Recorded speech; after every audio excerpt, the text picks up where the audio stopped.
You ready? Yep.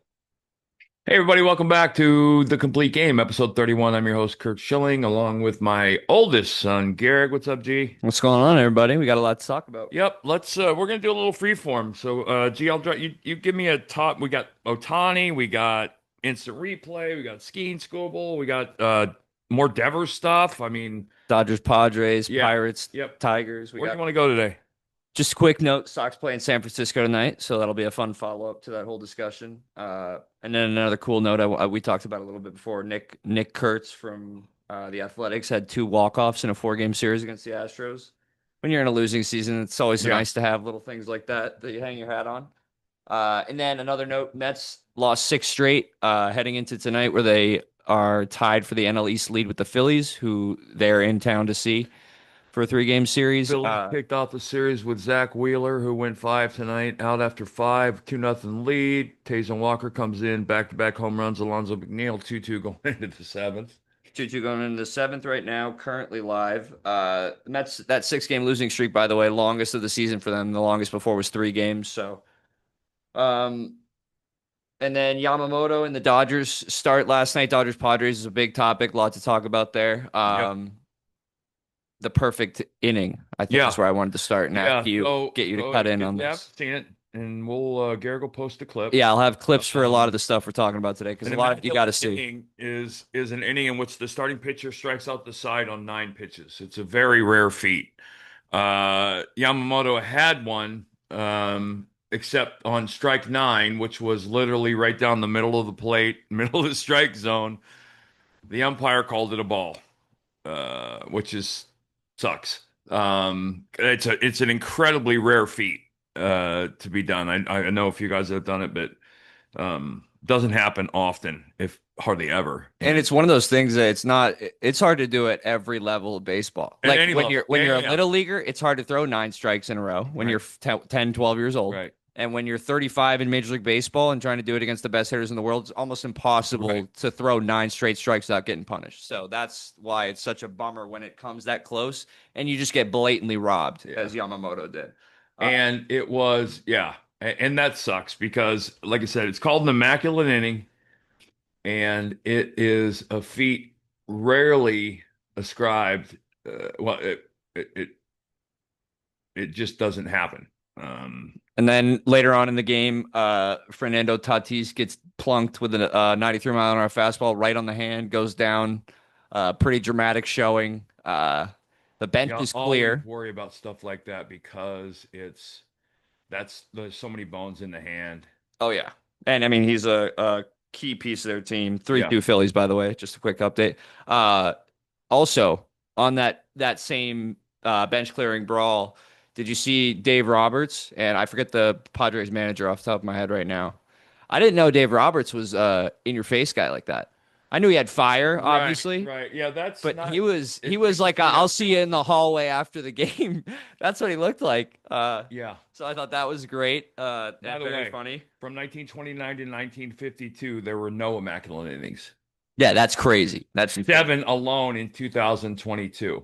So in the day and age where no hitters seem like they happen every couple months, that the immaculate inning is even Yeah. more rare. Yeah, it's And then we spent most of the last two episodes talking about Rafi Devers and Mookie Betts. In mention, we didn't mention Xander Bogaerts, who right. in this game went 4 for 4 with a home run and a double, and was three of the five runs that ended up helping them win this game. So just another guy the Red Yeah. Sox moved away from. Well, I think there a lot of people were looking at him as a cautionary tale in why you don't make those big deals because he went to San Diego. He wasn't the player the Red Sox were contemplating. So he's still a very good player, To be obviously. fair, yeah, he is not of the Rafi and Mookie ilk, but again, when it shines in a game like this where Yeah. Mookie went 0 for 3 on the other side and that team lost, Yep. it's just it's funny to look at with what we've talked about this week. Yeah.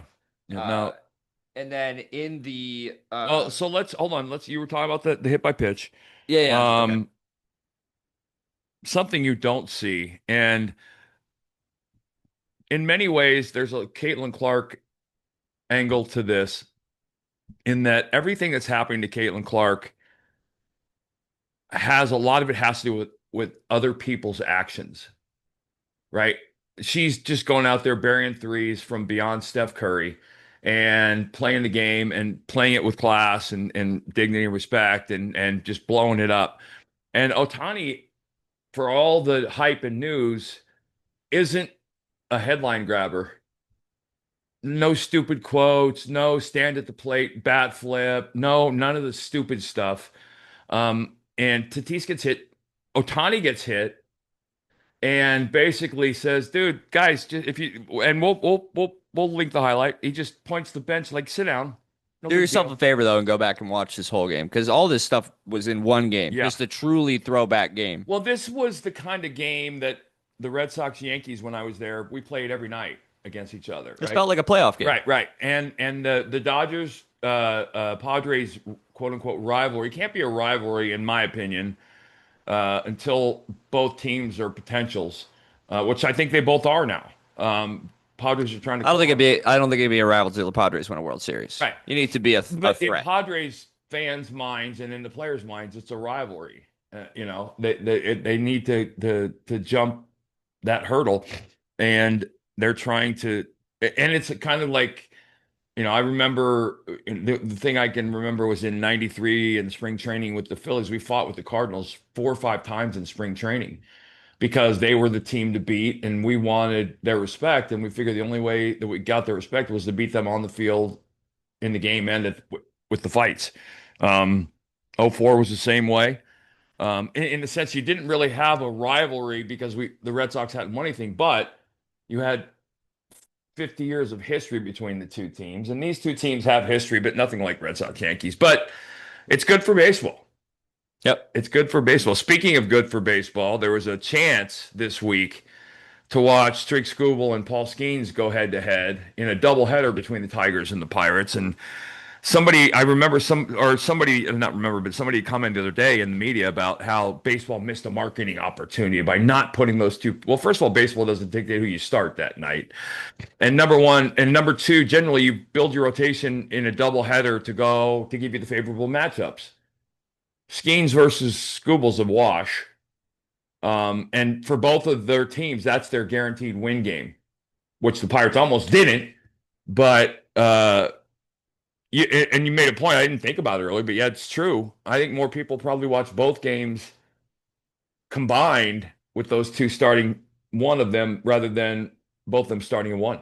For sure. Yeah. I mean, what is like a more attractive all day baseball viewing experience? Scooble and Skeens in game one, and then pitcher two and pitcher Right. three in game, Yeah, I'm the obviously Scuba you want Skenes that. guy because I want to see that pitching. But yeah, obviously you want that in October, but in game, what, 78 now at this, that's not how you're dictating. Right. Like you just said, you're not dictating your rotation around Well, those who's guys the are both premier coming game one matchup. if they're matching up, right? What's that? Those guys are both getting the ball game one.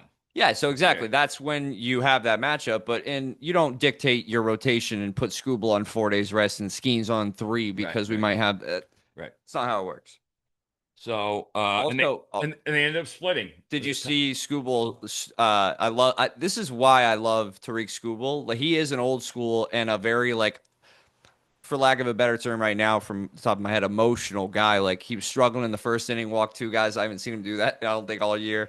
And he's like pissed and screaming out there Yep. and just battling through it though. Like he Well, worked out of it. Again, it's the Pirates, but something I don't think I've remarked on, but something as fans you should pay attention to.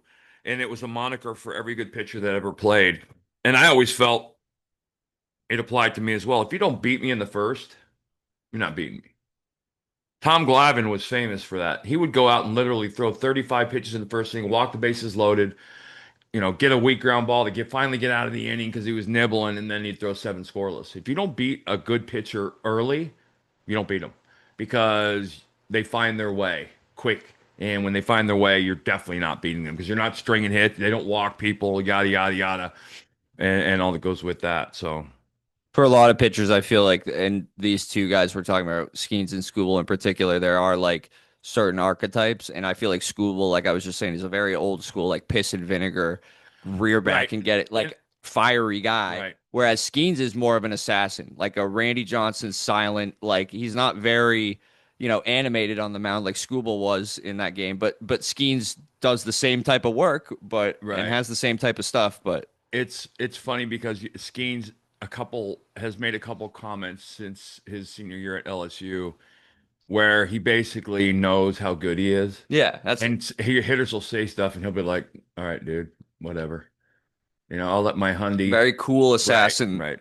uh, Mission Impossible type Two very different guys, though, if you moniker. watch them pitch, with Skubal being the crafty guy. And I say crafty at 100, but he moves and it works on command and location, whereas Skenes is getting guys out on just pure nasty stuff. I don't think I've ever seen a changeup like Scubal's, especially on the left-handed side, that has so much ridiculous drop off and downward movement at 90 miles an hour. Like, Yeah, I don't understand. I yeah, never understood it. I was never a good hitter past like 14 years, right, but hitting or being able to discern in that split second, because I mean, unless you sit behind the dugout or behind the catcher at an MLB game, you don't understand how quick that millisecond is to recognize right. fastball or 90-mile-an-hour changeup from a Right. guy like that. And yeah, I think I was one of the first in the one of the first eras where you started to see guys with changeups that were 90. Yeah. And it's why when you're watching from home, the guys that are identifying the pitches miss half of them. Call a cutter, slider, curveball, blah. It's crap. And but yeah, no, he's Tariq Skubal's something else, and he gets it. Like he's an old school. I want to go 9 innings kind of guy, and I love watching that mentality on the mound. And then one other thing in that Skenes start that I really wanted to talk to you about is sort of in the same vein as the blown perfect inning, the blown call in the 10th on Right. the slide into home plate. So it was paint the picture. It's And a 4-4 game. you're gonna link, Yeah, you'll have it. You'll have it available. All this right. stuff will be available. There's a play at the plate. I think Tommy Pham was Tommy sliding Pham into to home the pinch plate. runner. And on the replay, so he's called safe. And on the replay, I'm comfortable saying it looks like he's 100% out. Yeah. I was comfortable enough to where when I walked in, I said, "Have you seen this?" Yeah. Because it is absolute BS. Um, they go to the replay, and the replay overrules, or the replay agrees with the home plate umpire, Affirms the and call. which I completely. If you're going to have replay and you're still going to get it wrong, because here's what they're going to argue. The replay has to show conclusive evidence, which I thought that was. I saw the glove move. That was my Right, right, conclusive evidence. right. And he was out.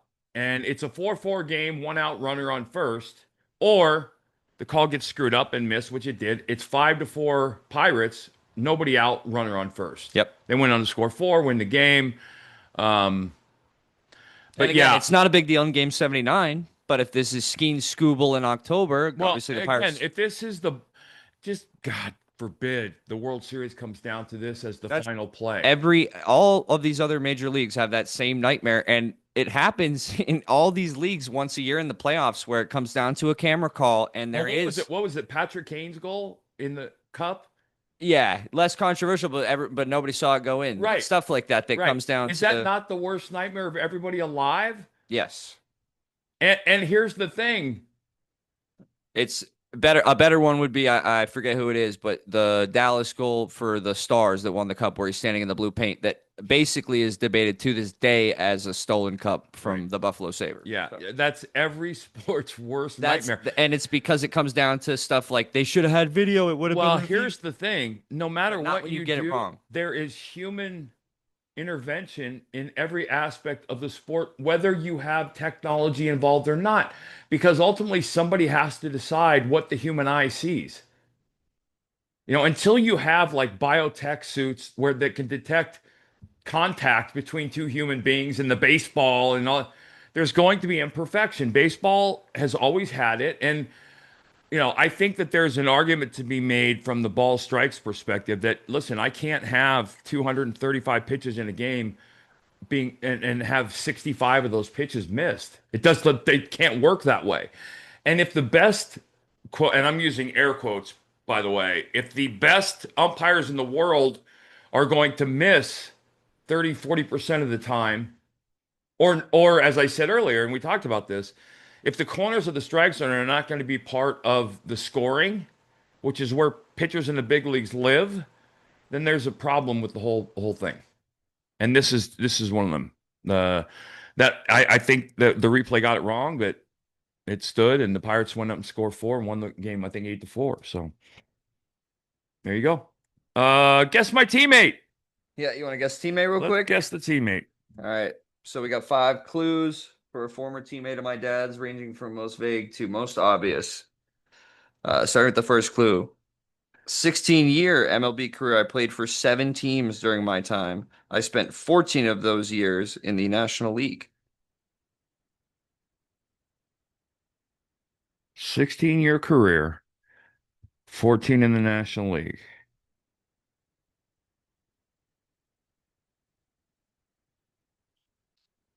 Uh, wow. I don't, nothing. Next. Although I never won a gold glove, my prowess as an infielder is what allowed me to hang around for 15 plus years and my reason for signing in Boston. Alex Cora. No, but close. I'll give you that hint. I was signed to play with you in 2006 to fill Edgar Renteria's hole at shortstop for the second time in both of our careers, meaning he was also brought in to fill Edgar Renteria's spot at shortstop for another team when he left.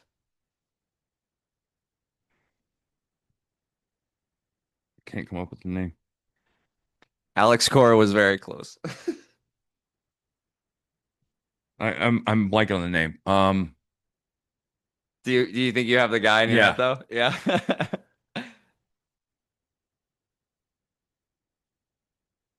Which is awesome because it's such a Julio Lugo. no.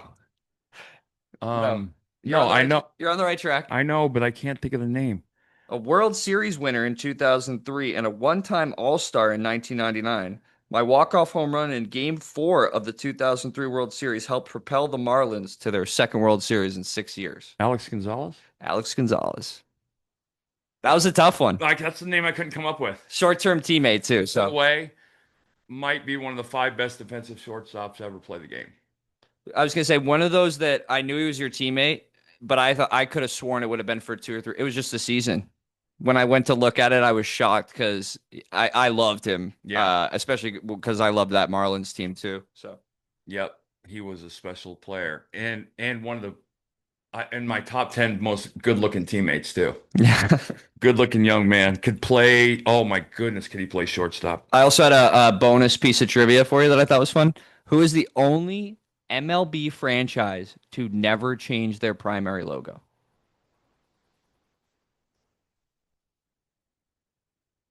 Marlins? Nope. Yankees? Nope. Okay, so back up. Old original franchise or Yeah, an older franchise for sure. Cardinals? Yeah, it's not a new franchise. No, not Cardinals. Cardinals had the long bat with the birds on the end. I don't know. New York Mets. Really? Isn't that crazy? I thought that was so Yeah, it's an wild. ugly logo. Yeah, it was, and I was when I saw it, I was like, "Oh God, yeah, no wonder they don't use it as Right, much." right, But right, it right. is still the primary, like it's that same ugly Metropolitan. baseball. Yep. But yeah, Oh. little fun piece of trivia. But thanks for listening, guys. Hey guys, have a good week. We'll be back and catch up with you guys on Sunday. Take care. Take care.